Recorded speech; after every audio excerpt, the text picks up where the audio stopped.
오늘 말씀은 에베소서 4장 1절에서 10절 말씀인데, 오늘 보면은 성부, 성자, 성령, 사람 다 하나 되는 것을 강조하고 있습니다.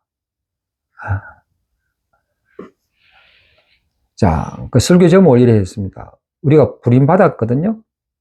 부름받은 일이 뭐냐? 부름받은 일은 만유를 충만케 하시는 삼위일체 하나님을 아시는 것이라고. 설교 제목이 깁니다. 부름받은 일은 만유를 충만케 하시는 삼위일체 하나님을 아는 것이다.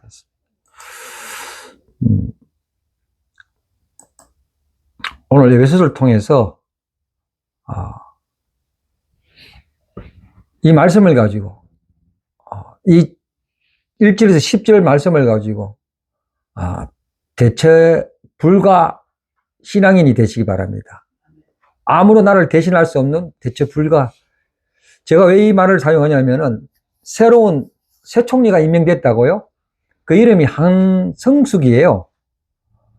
한성숙 새 총리가 임기하면서 인사말이 두 가지가 딱 기억되더라고요. 그거 뭐냐? 대체 불가, 대한민국 만든 최선희들 다 하겠대요. 야, 대단하죠, 여자분이. 대체 불가한 대한민국을 만든 최선을 다하겠다는 거예요. 굉장히 언어가 나를 때리더라고요. 두 번째는 뭐냐? 공간 언어와 민간 언어를 일치시키는 거래요. 그 두 단어가 완전 성경적이더라고. 그래서 내가, 이게 너무 중요하다. 우리 에베소서 하나님의 말씀을 듣고 이거 가지고 대체 불가한 신앙인이 되는 거하고, 에베소서를 통해서 하나님 나라 언어하고 내가 갖고 있는 언어가 일치하게 만드는 거예요. 오늘 하나 되는 것은 중요하잖아요. 이걸 알면 참 좋겠다. 그 마음 심정을 가지고 여러분에게 말씀을 선포하겠습니다. 수많은 그리스도인이요, 신앙생활 하면서도 영적인 방향을 잃고 방황하기도 합니다. 열심히 예배를 드리고 봉사도 하고, 그런데 문득 찾아오는 인생의 공허함, 환경, 그 파도 앞에 힘없이 무너진 사람이 많이 있더라는 거예요. 그런 근본적인 이유가 무엇인가? 저는 이 에베소를 읽으면서 삼위일체 하나님의 영원한 의도와 계획을 알면은 무너지지 않겠다, 그 생각이 나더라고요. 그래서 사도 바울이 이 본문 4장 1절을 읽으면서 이렇게 말합니다. 한번 봅시다. 그러므로 주 안에서 각힌 내가 너희를 권하노니 너희가 부르심을 받은 일에 합당하게 하며. 주 안에서 각혔다. 에베소에 있을 때 로마의 감옥에 갇혀서 갇혔다, 이 얘기보다도 자기가, 바울 사도가 삼일체의 하나님의 거룩한 의도와 계획에 사로잡혔다, 매혹된 상태다, 그 얘기를 표현하면서 이 단어를 쓴 거예요. 그러면서 하시는 말씀이 부르심에 받은 일에 합당하게 행하라. 내가 너희를 권한다, 합당하게 행하라, 이 말을 지금 하고 있는 거예요. 권한다 말은 뭐냐?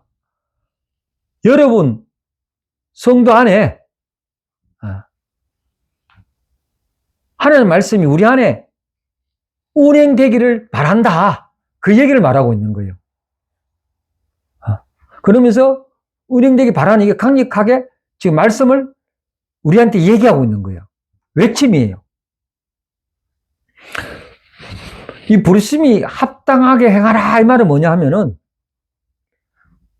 하나님께서 창조의 원리 속에 우리 안에 구체화된 삶을 살아라. 그 윗물과 아랫물과 일치되게 살아라 이거예요. 그 한성석 총리가 민간공 언어와 공간 언어가 합당하게 있잖아요. 그 참 그렇더라고요. 우리가 언어와 일에 일치가 하라. 그 얘기를 지금 하고 있는 거예요. 자, 하나님이 일부 가면은 우리도 일부 따라가고, 하나님이 멈추면은 우리도 멈추노. 이게 부르심에 합당한 얘기예요. 야, 제가 갇힌자라 하기, 감옥에 갇힌자 하기 또 누가 있냐, 눈앞에 딱 떠오르는 게 요셉이에요, 요셉이. 요셉이, 굉장히 고난을 갔죠. 참, 꿈을 얘기하다가 웅덩이에 빠져가지고, 노예로 팔려가지고, 애굽 가가지고, 애굽에서 좀 잘 나가라 하니까 또 그 주인 아내 때문에 또 감옥에 갇히기도 하고, 감옥에 갇혀서, 내일 모를 입장에 있는데, 거기서 최선을 다하는 거예요. 그러다 보니 또 풀리는 거예요. 근데 그게 가만히, 요셉이 하는 일을 가만히 보면은, 하나님이 어디에 있더라도 그와 동행했더라는 말이 나옵니다. 그 말은 뭐냐? 요셉과 하나님과 일치했다 이 얘기예요. 그 부르심임에 합당했다 이 말입니다. 어느 곳에 있든지 합당하게 했다 이 말을 하고 있습니다. 하나님이 그에게 임하시는 영광이 합당하게 이뤘다 이 얘기입니다. 그래서 그 하나님 입장을 갖고 있으니까 하나님 입장을 갖고 있다는 건 하나님의 시야를 갖고 있다는 거야. 그 고난과 인생을 자기 눈앞에 보지 않고 멀리 높여서 보니까 자기 처지가 오히려 낮아지게 보이는 거야.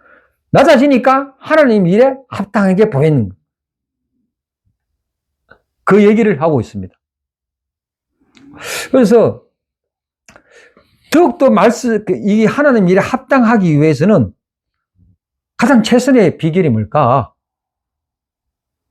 그 말씀이 내 내면에 온전히 새겨지는 일이 합당한 일이다. 왜 합당한 일이냐 하면은 하나님 형상이 자꾸 드러나게 됩니다. 그 말씀이 내면화되면은 예수 그리스도 안에 있는 내가 예수님에 의해서 지켜지고 보호되어지는 거예요. 그 예수님의 시야를 갖고 있으니까 상황을 이해하게 되고 온전케 되는 거예요. 지키고 보호된다. 말씀이 내 안에 내재화되면은 영적인 자동 보호가 이루어지는 거예요. 외적인 환경이 어떤 게 있습니까? 우리 가정, 남편, 아내, 직장, 자녀, 홀로 사는 환경, 이런 외적인 환경에 말씀이 내 안에 내재화되어 있으면은 지키고 보호된다. 이거는 교회에 와서만 지키고 보호되는 게 아니고 이 말씀을 가지고 세상에 나가게 될 때 자동 시스템으로 된다는 거예요. 왜? 말씀이 영이기 때문에 어디 가서도 작동한다는 거예요. 말씀이 내재화되면은 내가 없던 지식도 이해되고, 근데 그런 사람 봐서요. 실질로 초등학교도 안 났는데 하나님의 말씀이 익혀지니까 글씨가 막 성경 읽을 때 다 깨달아져 버려. 글씨를 읽을 줄 아는 거야. 그 말은 뭐냐? 내가 알지 못한 그런 언어와 개념을 써도 성령이 들었으면 그 성령이 하나님 얘기니까 깨닫게 하는 거야. 성경이 그걸 얘기하고 있어. 성경이에요. 내 안에서 자설 통변이 된다는 거예요. 이해가 된다는 뜻이.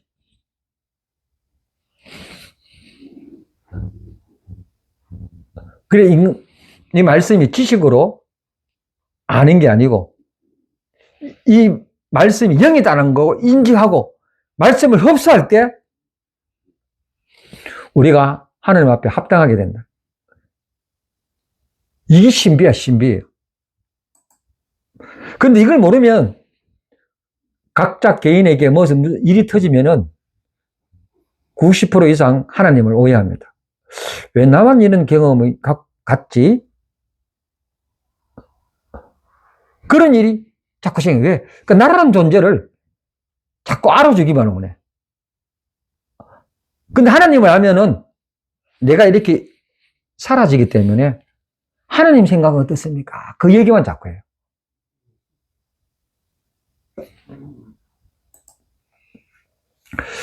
자, 하나님과 일치되는 구체적인 삶을 2절 한번 읽어봅시다.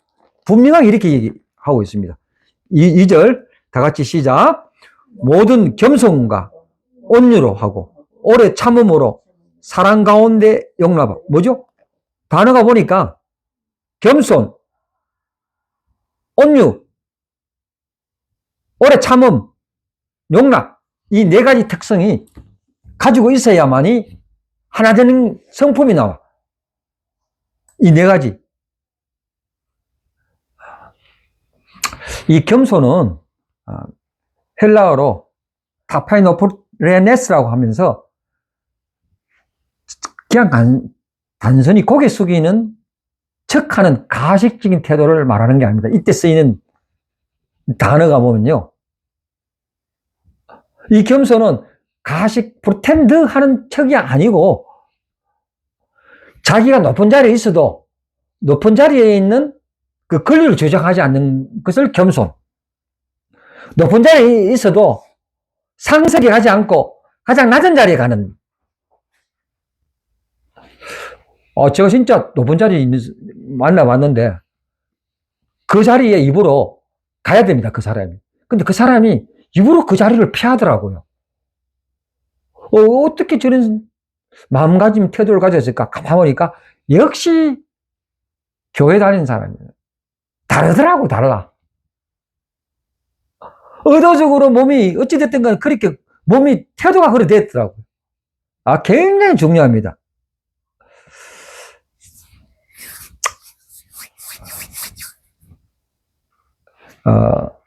가만히 보십시오. 짐승들이 산속에서 물 먹는 것이 어딘지 알아요? 폭포 위에 올라가가지고 물을 안 먹더라고요. 물이 떨어지는 그 깊은 옹달 샘에 가서 짐승들이 물을 먹어요.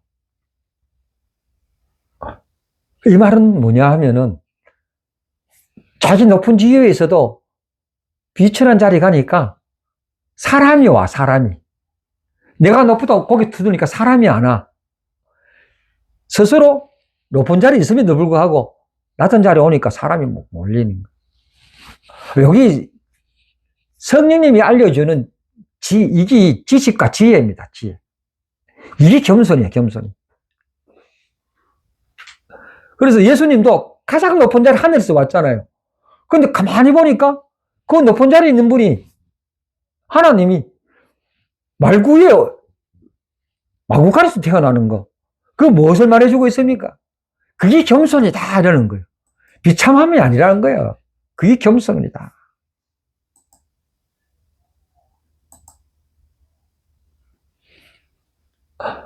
겸손의 단어가 히브리어 안인데 그 이중적인 의미가 있어요.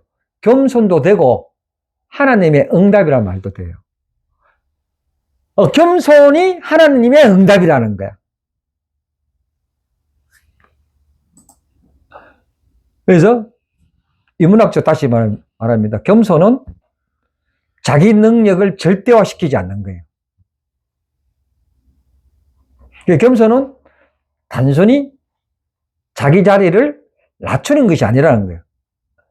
자기를 아주 작게 생각하는, 나는 참 작은 놈이다. 이렇게 생각하는 거예요. 근데 우리 공동체 속에, 교회 공동체가 예수 믿는 사람끼리, 교회 다니는 사람끼리 제일 싸우면 제일 화를 안 푼대. 끝까지 자기 주장이 옳대. 그런 거 보면, 겸손하지 않다. 냄새를 풍기. 자기를 과시하려는 욕망. 이건 극이 높을수록 분열이 일어납니다. 분열.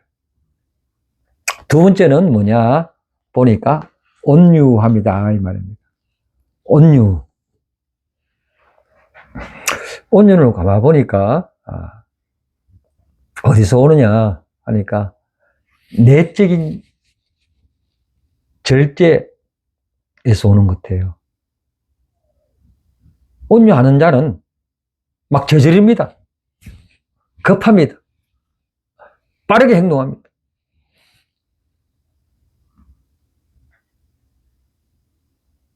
온유는 내적 절제가 굉장히 필요합니다.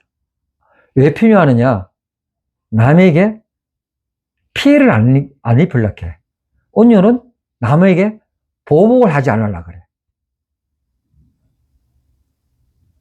내 권리가 이만큼인데 이만큼 권리를 써야겠다고 주장도 하지 않아. 그런 성품이 온유다 이 말입니다. 그 성품이 십자가를 지신 예수 그리스도의 성품이 그대로 나오는 거예요. 그 예수 그리스도의 십자가, 그 인생을 우리 계속 공부하고 마음속에 익히면 그 성품이 그렇게 따라갈 수 없는 게 그 성품이 내 마음에 그렇게 자꾸 담아지니까, 말씀으로 내재화되니까 그 성품이 나온다는 거예요. 하루아침이 되지 않습니다. 이 모든 게 되지 않습니다. 다음에 성품이 뭡니까? 오래 참음입니다. 오래 참음이 영어로 뭡니까? long suffering이라는. 오래 참음이 긴 고통이라는, 긴 고통. 오래 참으면 긴 고통이 있는 거예요.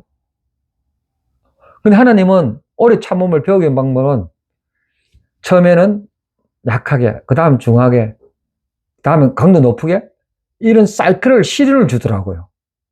나도 모르게 가보니까 오래 참음의 기쁨이 1단계, 2단계, 9단계, 10단계까지 가더라고. 그 하나님이 인생을 사는 동안 그 훈련을 계속 시키더라고. 그래서 예수 그리스도의 성품을 다 함께 만들어. 예수님께 십자가에 못 박힐 때 그 long suffering이 진짜 굉장합니다. 네 번째, 또 보니까 용납한다. 사랑 가운데 용납한다. 용납하는 거는 우리 성도들이 굉장히 용납해야 됩니다. 서로. 용납하는 건 뭐냐? 내 안에 갖고 있는 하나님의 속성이 상대방에게 흘러야 된단 말이에요. 내 자신 스스로 나는 잘 용납하잖아요. 그 용납함이 이웃께도 용납하. 이웃에도 배려하고 인정한다. 그 상호 목양한다는 말입니다. 특히 부부간에 이게 잘해야 돼요. 서로가 틀려.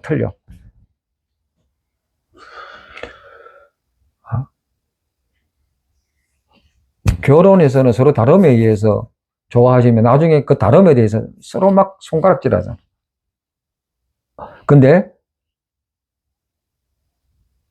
이 용납의 기술이 우리가 필요합니다. 다르구나. 그 다르다는 단어 하나만 알아도 남을 이해합니다. 다르구나. 그 다름에서 옳고 그름을 판단하지 말아야 됩니다. 용납해야 사람이 모입니다. 용납하면은 내 스스로 오해와 타인의 오해도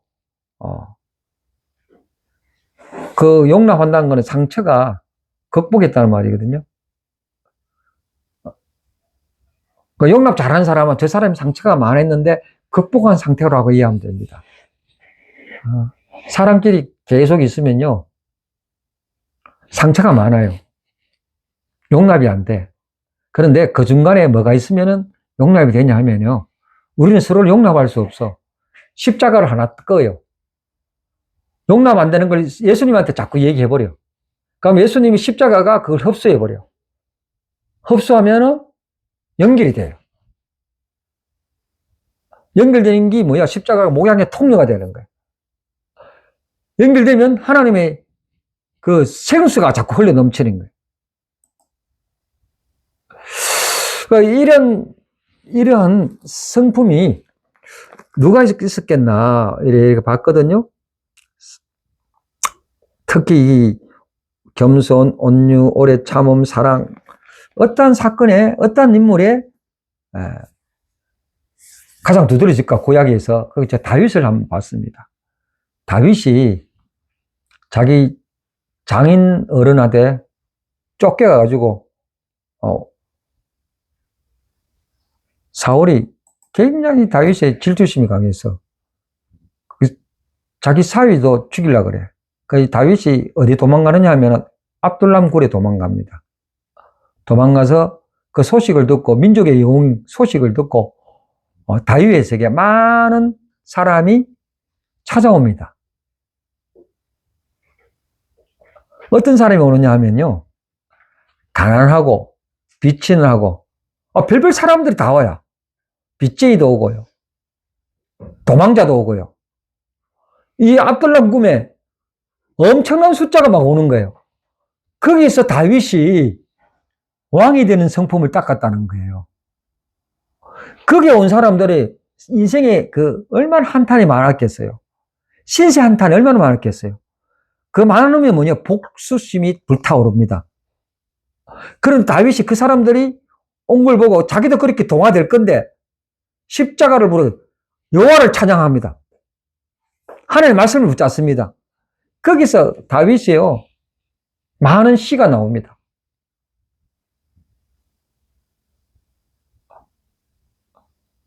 이 고난 속에서 사람을 용납함으로써 하나님의 성품이 막 되는 거예요. 특히 우리가 속 사람이 있는데 이 성품을 4가지가 있어야 하나님 성분이, 하나님의 성품이 채워지는 거예요. 그러면서 3절 한번 봅시다.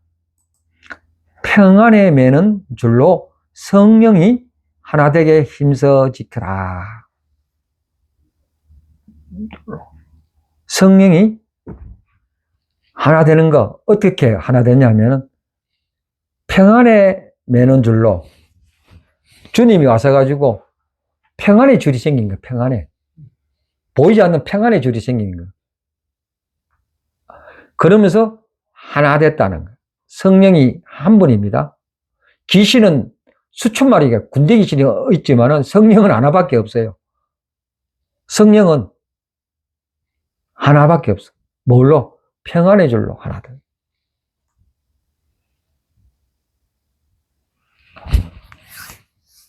그 매는 줄이 뭡니까? 우리가 삼일체 하나님과 결합해 놓은 상태를 말합니다. 그 하나님이 우리 속 사람과 결합을 시켜 놔 버렸어. 근데 이 매는 줄이 뭐냐? 인간의 감정이나 조건에 따라 풀어지는 게 아니라는 거예요. 이 평안이 매는 줄이 뭐냐?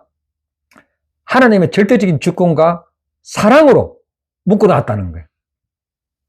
그 평안이 매는 줄이 사단이 못 자른다는 거예요.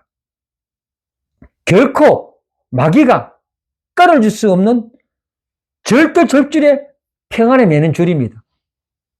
우리 안에 보이지 않는 평안에 매는 줄이 있는 거예요. 하나님이 그리 만들어 놨어요. 근데 그게 없는 척하고 자꾸 자르라 그래. 쏘은 거야. 마귀한테 쏘은 거라고 생각하시면 돼요. 될 수 있도록 그걸 자꾸 살려야 돼요. 살려야 성령이 하나님인 걸 알게 돼요. 이게 구약의 예시가 나옵니다. 어떻게 보면 노아가 방주를 만듭니다. 방주를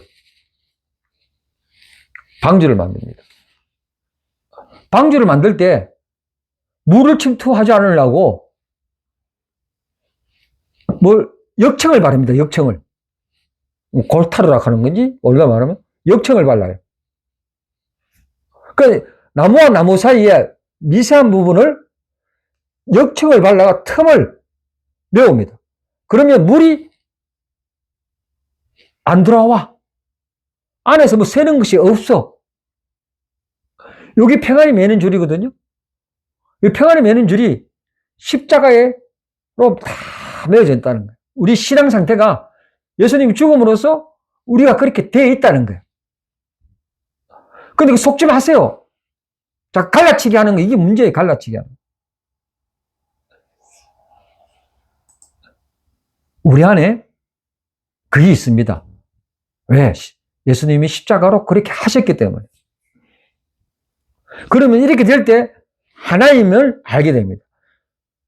교회가 하나가 되어야 돼요. 그 교회는 건물 말하는 게 아니고 성도 간의 모임을 하나 되는 거예요. 그래서 하나 되지 않은 것에 대해서 자꾸 생각해 봐야 돼요. 하나 되기 위해서 우리가 해야 할 행동은 내 주장을 자꾸 내려놓고 당신 주장이 어떻노? 서로 맞춰가야 돼, 조정을. 이 얘기가 하고 있습니다. 그리고 4절 한번 다시 4절 읽어봅시다. 4절. 몸이 하나요 성령도 한 분이시니 이와 같이 너희가 부르심의 한 소망 안에서 부르심을 받았다.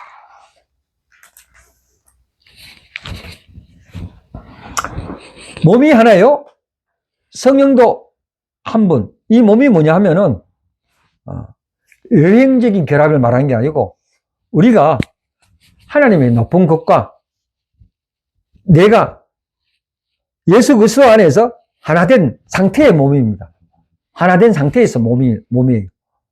우리가 예수님을 받아들이기 때문에 하나된 상태에 있다. 예수를 통해서 하나된 상태예요. 그 하나를 자꾸 이야기해. 몸이 하나요? 성령도 하나야. 이 하나하나. 그 다음 또 뭐요? 늘 부르시면 한 소망이 아니야. 그 소망이 뭡니까? 우리 안에 예수 그리스도의 주가 되시고 예수 그리스도의 한 나라 안에 사는 거. 한 소망이에요. 참 신앙이 된 사람은 참 신앙이 있는 사람이요. 나이가 들수록 소망이 더 있더라고요. 누가 늙은인지 아십니까? 누가 젊은인지 아십니까? 늙은이는 소망이 없는 사람을 늙은이라 그래요. 우리 신앙적으로요. 젊은 사람이 누구냐? 나이에 관계없이 소망이 있는 사람이 젊다 이 말이에요.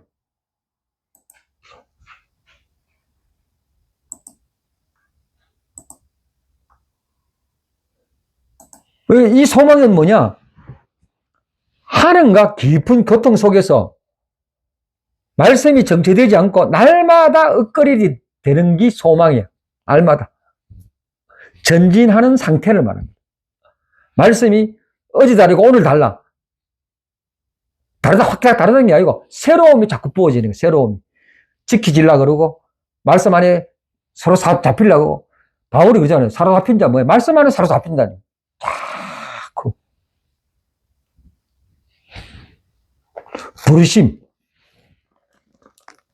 부르심을 받았다. 4절을 보니까 부르심을 받았다. 부르심이라는 거는 그 히브리어 카라라는 말인데 이름을 단순히 입으로 부르는 행위가 아닙니다. 부르심이 어떤 냐면 내 영과 내가 본래 태어났던 영과 성령 하나님과 연결되어 가지고 하나님 뜻을 온전히 읽어내고 이해하는 영적 해안을 말합니다. 영적 해안이 가진 게 부르심을 받았다는 거예요. 그 상태를 말합니다.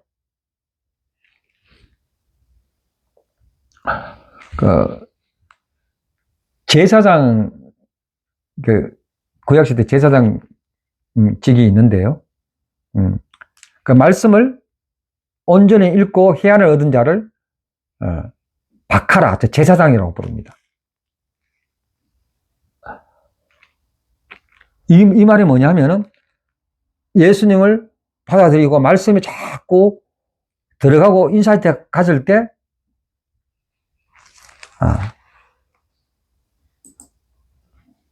부르심을 받았다. 깨닫았다. 이 얘기를 하고 있습니다. 구약에 이 사건이 어떻게 터지냐 하면은요, 좋은 사건의 예가 있거든요. 사무엘 선지자가 성인으로 자라기 전에, 자기 스승 엘리가 듣지 못한 음성이 사무엘에게 나옵니다. 사무엘아 불렀거든요. 그래서 이 사무엘이요, 누군지, 무슨 소리인지 몰랐어요. 몇 번 불렀습니다. 그 세 번째에 자기 스승 엘리한테 가서 달려갔습니다. 그러면, 사무엘아, 세 번째 음성을 말할 때, 이렇게 말씀하래요. 그 스승이, 말씀하옵소서, 주의 종이 듣겠나이다. 라고 하시죠. 그렇게 말을 했을 때, 사무엘이 영안이 터졌다는 말이 나옵니다. 이거 우리가 잘 봐야 됩니다. 우리 마음속에, 나도 어느 살이 길 가다가, 타인하고 대화하다가, 드라마 보다가, 책을 읽다가, 문득 떠오른 영감이 있어요. 이 진짜예요, 이거. 문득 떠오르는 생각이 영감이 미쳐요. 그러면 딱 멈춰서가지고, 주님, 이거 무슨 말이죠? 무슨 뜻이죠? 물어보세요. 질문을 많이 하는 자가 하나님의 음성을 듣기 시작합니다. 그거 배워야 돼요, 그거. 그거 못 배우면 예수 믿는 재미가 없어요. 내가 기도 열심히 했는데, 내만 일방적으로 벽을 두드리시 기도했어. 그 기도라고 얘기 안 해요. 기도라는 거는 하나님과 앞에 말을 하고 듣는 게 기도라 그래요. 내 일반적인 얘기만 해. 기도라고 얘기 안 해요. 내가 말을 하고, 하나님 무슨 말입니까? 듣는 거. 그때 영안이 터지기 시작하는 거예요. 그러면 좀 양심적인 사람들이 그림 소리를 많이 들어요. 그리고 하나 들으면 그 다음 거 또 들려주고, 들으면 그 다음 거 또 들려주고, 두 번째까지 들었는데 세 번째 시켰는데 안 하잖아요. 그 다음 음성이 안 들려져요. 시간이 오래 걸려. 한날 작년에 돈을 내가 뭐 쓰려고 많이 모아놨어, 좀. 그 말 좀 되니까 하나님 내 막 엄청 때리는 거야. 성교 이제 돈 보내라고. 이제 내가 어떻게 돈을 못 왔는데. 이 돈이 어떤 돈인데. 그거 못 이기겠더라고. 그 딱 내고 나니까 마음이 얼마나 편안한지. 의의 복이 막 나와. 그림이 센스가 있었어요. 그래야 예수 믿는 게 재미가 있어요. 그 분별함을 가지시기 바랍니다. 인생에 모든 문제, 고통, 대인관계가 갈등을 추적해 보면은 삼일째 하나님을 오해하는 가운데 생겼어요. 그 오해 속에 나라는 게 있어. 내 중심적 자아가 있어요. 이제는 예수 믿으면은 이거 자꾸 내려놓고 비워두는 거예요. 참나라는 말 없고요. 그런 말, 참나가 어디 있어요? 그리고 또 자아 폐쇄라는 말 사용하지 마세요. 자아가 죽을 때까지 폐쇄가 안 돼요. 영성가들 중에는 자아 폐쇄라는 단어를 사용하는데, 저는 자아 폐쇄도 안 되고 참나도 나도 없어요. 우리 안에 있는 거는요, 주 예수 그리스도 안에 있는 나가 새로움이 있어요. 자아 폐쇄는 죽을 때까지 안 되는 거 어떻게 하느냐? 방법이 있어요. 말씀을 자꾸 읽는 거예요. 말씀 읽다 또 죄 짓고, 말씀 읽다 실패하잖아요. 그게 사람이에요. 그렇게 자꾸 죄책감 물들지 마요. 그러면 다시 또 일어서고 또 말씀 믿고 가고, 그러다 조금씩 0.1도, 0.05도씩 변화가는 거야. 그거 습관화예요. 사람이 달란 사람 없어요. 뚜껑 열어보면 똑같아. 그냥 하나하나 조금씩 변화가는 거야. 그러다 한 번만 하는 날 없이 어느 날 굉장히 점프되어 있어요. 자, 5절 또 한번 읽어봅시다. 5절 시작. 주도 한 분이요, 믿음도 하나요, 세례도 하나다. 지금 자꾸 하나하나야. 평안에 매는 줄 하나더라. 우리가 자꾸 하나하나를 얘기합니다. 세례도 하나다. 이 말은 뭐냐? 왜 세례가 하나냐 하면은, 우리 세례라 하면은 물로 뿌리거나 완전히 물에 침수하는 것을 우리가 이제 침례라고 하고 세례라고 얘기합니다. 근데 그건 하나의 종교적인 행위죠. 종교적인 행위죠. 그러나 얼마 전에 우리 집사님이 안수 받았는데 그건 하나의 종교적인 행위예요. 근데 마음에 내가 집사다, 내 마음에 세례다 라는 게 각인돼야 돼. 하루아침이 되겠습니까? 되어가는 거야. 되어가는 거. 네? 그 천이 있잖아요. 하얀 천이 빨간 물, 파란 물 들이기 위해서 한 번에 됩니까? 이걸 몇 번 하겠니? 수천 번 하겠어요, 이거? 푹 잠겼다가 뺐다. 푹 잠겼다가 뺐다. 우리가 그래야 되는 거야. 세례도 하나 된다는 건 계속 잠궈야 돼. 마음에. 하나님의 말씀으로 잠겨져야 돼. 돼가는 겁니다. 그 사람이 장로 됐다, 목사 됐다, 하루아침에 택도 없는. 우리가 이해해 줘야 됩니다. 그 사람이 그 자리를 가져가기 위해서 계속 그래야 하나가 되는 거예요. 그 속에 말씀과 기도로 결합이 되는 거예요. 그래서 하나 되는 거는 주님과 내와 접속된 상태를 계속 진행되어 가는 거예요. 자, 6절 한번 봅시다. 이렇게 하면서 만유란 글자가 나옵니다. 한번 읽어볼게요. 제가 하나님도 한 분이시니 곧 만유의 아버지시라. 만유에 계시고 만유를 통일하시고 만유 가운데 계시도다. 이 얘기를 하고 있습니다. 만유. 그게 우리 마음뿐만 아니라 전 세계, 전 우주적 차원을 말하고 있습니다. 전 우주적 차원을. 근데 이 우주적 차원의 지혜가, 우주적 차원의 지식이, 우주적 차원 그런 경륜, 하나님의 섭륜이 어디에 있냐 하면은 우리 마음 속에 담겠다는 거예요. 그걸 담을 수 있는 것이 어떤 훌륭한 개나 어떤 훌륭한 말이나 원숭이가 아니고 어디에서 어떤 AI가 아니라는 거예요. 하나님 말씀을 담는 게 어디냐면 우리 마음 안에, 우리 마음 안에 어디에? 영혼에 담아두겠다는 거야. 그게 하나님 형상을 지원받은 자, 우리 아담이라, 우리야. 만유를 만드시는 하나님의 통로입니다. 이게. 그 얘기를 에베소서가 계속 하는 거예요. 그러면서 7절부터 사람이 나옵니다. 7절 읽어볼게요. 시작. 우리가 각 사람의 그리스도의 선물의 분량대로 은혜를 주셨나니 8절에 그러므로 이러기를 우리가 그가 올라가실 때에 사로잡았던 자를 사로잡으시고 사람들에게 선물을 주셨다 하였도다. 이 말이 무슨 말이냐면 출애굽기에 이스라엘 민족이 애굽이 탈출하게 될 때 그냥 사람만 나온 게 아니고 뭐가 나오냐면은 그가 갖고 있던 재물들을 다 갖고 나왔어. 그 얘기를 이렇게 얘기하고 있는 거예요. 이기를. 이 말은 뭐냐? 8절에 보니까 사로잡혔던 자를, 포로된 자를 사로잡고 사람들에게 선물 줬다. 선물.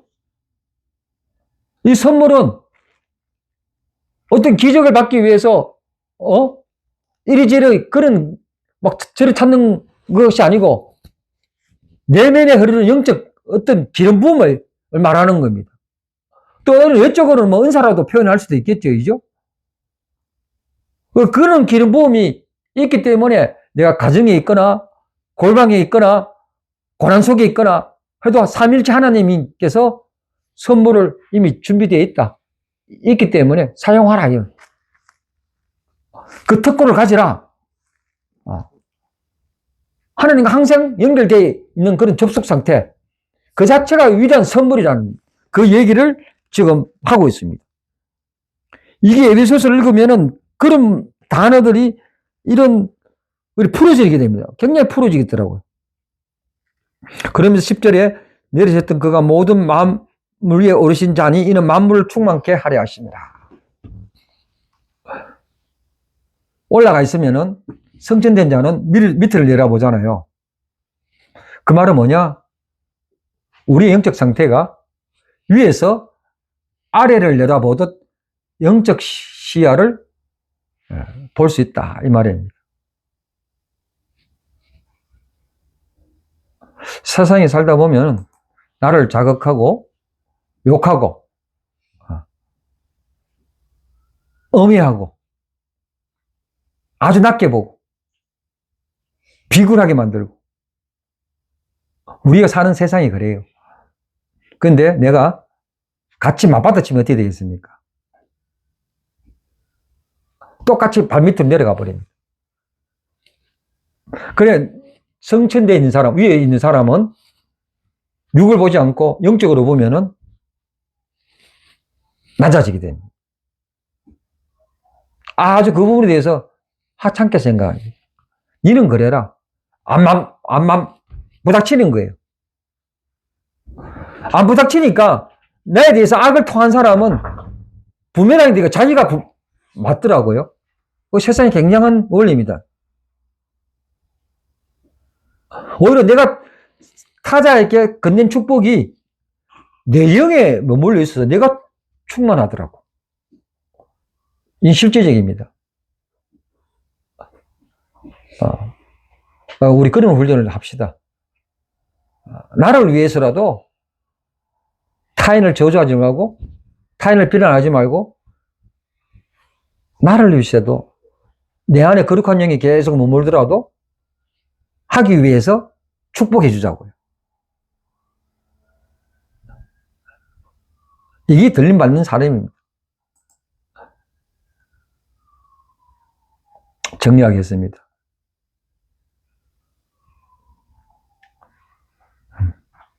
우리가 살다 보면 많이 삶 속에서 어렵습니다. 대인관계로 가슴이 찢어지고 아프고 많이 어렵기도 합니다. 그때마다 우리는 잠시 서가지고 영의 심호흡이 필요합니다. 주님, 나의 주의 성품으로 하나됨의 성품으로 성령의 매인 줄로 이끌어 주시옵소서. 성령 하나님을 부르짖는 거예요. 그 삼일체 하나님을 내 속에 계속 부어 주시옵소서. 말씀으로 채워 주시옵소서. 그리고 의를 묶어 주신 평안의 매는 줄로 성령의 하나됨을 기억하고 그냥 하루 일상을 묵묵히 살아가는 저와 여러분이 되시기를 기도합니다. 기도하겠습니다. 하나님, 오늘